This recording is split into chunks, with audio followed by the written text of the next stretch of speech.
எங்கெங்கெல்லாம் போதைப் பொருள் விற்கிறார்களோ அதையெல்லாம் கண்டறிந்து நடவடிக்கை எடுக்க வேண்டும் என்று தொடர்ந்து 3 ஆண்டு காலமாக இந்த அரசை வலியுறுத்தி வர்றேன். சட்டமன்றத்தில் இந்த போதைப் பொருள் கொடுத்து இந்த அரசுடைய கவனத்துக்கு கொண்டு வந்தோம். அறிக்கையின் வாயிலாக வெளியிட்டேன், பத்திரிகையின் வாயிலாக வெளியிட்டேன், ஊடகத்தின் வாயிலாக நான் பேட்டி கொடுத்தேன்.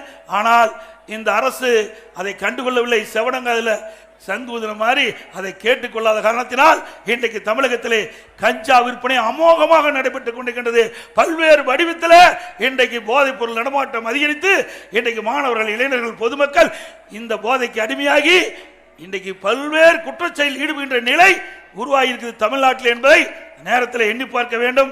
நாகையில் திமுக பிரமுகர் அதில் பார்த்தா மெத்தாம்பெட்டமைன் அப்படின்னு ஒன்று, மெத்தாம்பெட்டமைன் அப்படின்னு ஒரு போதைப் பொருளை இது அதிகமாக இதை பயன்படுத்தக்கூடிய சூழ்நிலை ஏற்பட்டு இதெல்லாம் அதிகமாக போதை வருதுன்னு அதை பயன்படுத்துகிறாங்க.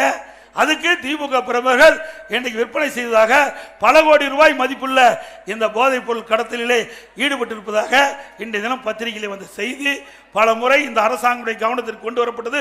ஆனால் இந்த அரசாங்கம் போதைப் பொருள் தடுப்பில் எந்த ஒரு நடவடிக்கை எடுக்கப்படவில்லை. இந்த போதைப் பொருளால் தான் அங்கங்க கஞ்சா போதை ஆசாமிகள் திருட்டுல, கொலை செய்வதில், பாலியல் சீண்டல் போன்ற இந்த தவறான செயல் ஈடுபடுவதற்கு காரணம் இந்த போதைப் பொருள் பயன்படுத்துவதால் தான்.